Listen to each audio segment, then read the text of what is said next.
Huwag po kayong matakot, iparinig ang tinig ng kababaihan. It's not a war of sexes.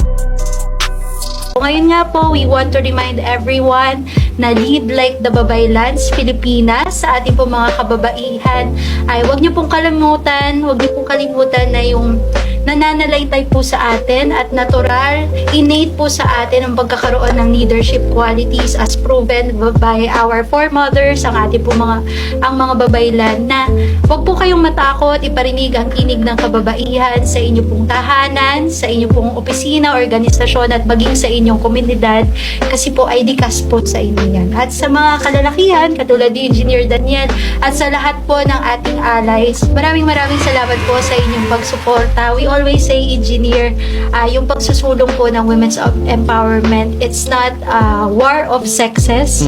Hindi po siya dahil may sinusulong tayo ay may napapag-iwanan na, but rather it's sama-sama po natin pagkilos para sa mas inklusibong lipunan. Again, sama-sama po nating patunayan na we can be equal.